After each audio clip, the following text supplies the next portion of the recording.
நமஸ்காரம். 1000 நாமங்கள் 1000 கதைகள் 358வது திருநாமம் ஷரபாய நமக. சோழ நாட்டில் வெண்ணாற்றங்கரையில் பராசர முனிவர் ஆசிரமம் அமைத்து தவம் புரிந்து வந்தார். அப்போது தஞ்சகன், தண்டகன், தாரகாசுரன் ஆகிய 3 அசுரர்கள் வந்து பராசரரையும் அவருடன் தவம் புரிந்து வந்த மற்ற முனிவர்களையும் துன்புறுத்தினார்கள். ஆனாலும் அவர்கள் மேல் கோபம் கொள்ளாத பராசர முனிவர் அவர்களுக்கு நல்ல அறிவுரைகளை சொல்லி அசுர குணத்தை விட்டொழிக்குமாறு அறிவுறுத்தினார். ஆனாலும் அதற்கெல்லாம் செவி கொடுக்காமல் மீண்டும் மீண்டும் அந்த 3 அசுரர்களும் முனிவர்களை துன்புறுத்தி வந்தார்கள். எனவே இந்த அசுரர்களை அழிப்பதை தவிர வேறு வழியில்லை என்று பராசர முனிவர் உணர்ந்தார்.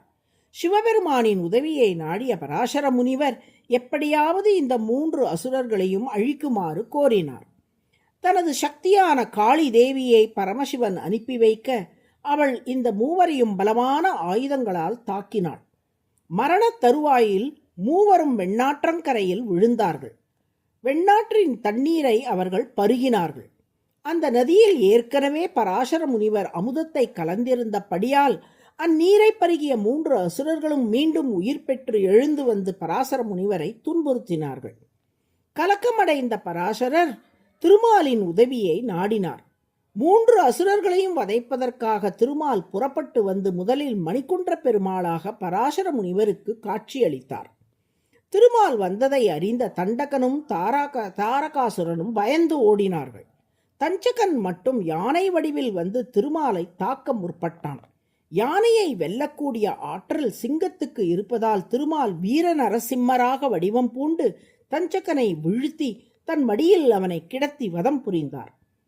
திருமாலால் தாக்கப்பட்ட தஞ்சகன் அசுர குணங்கள் நீங்க பெற்றவனாகி, இறைவா, என்னை அழிப்பதற்காக இந்த வீர நரசிம்ம திருக்கோலத்தில் இங்கே தோன்றிய நீ எப்போதும் இதே வடிவில் இங்கே எழுந்தருளியிருந்து அடியார்களுக்கு அருள் பாலிக்க வேண்டும் என்று பிரார்த்தித்தான். அவனது பிரார்த்தனையை ஏற்ற திருமால், தஞ்சகா, இனி உன் பேரிலேயே தஞ்சமாபுரி என்று இவ்வூர் அழைக்கப்படும். இங்கே தஞ்சை ஆளி என்ற பெயரோடு இதே திருக்கோலத்தில் நான் எழுந்தருளியிருப்பேன் என்று வரமளித்தார். காளிதேவியை அழைத்து தப்பி ஓடிய தாரகாசுரனை வதம் செய்யுமாறு திருமால் கூற தாரகாசுரனை காளிதேவி வதைத்தாள். பாதாளத்தில் போய் ஒளிந்து கொண்ட தண்டகனை வதைக்க பன்றி வடிவில் வராக அவதாரம் எடுத்த திருமால் பாதாளத்துக்கு சென்று அவனை வதம் செய்தார். இப்படி 3 அசுரர்களையும் வதைத்த பின் நீலமேக பெருமாளாக சாந்தமான அழகான திருக்கோலத்தில் பராசரருக்கு காட்சி அருளினார். அந்த தஞ்சமாபுரி தான் இன்றைய தஞ்சாவூர்.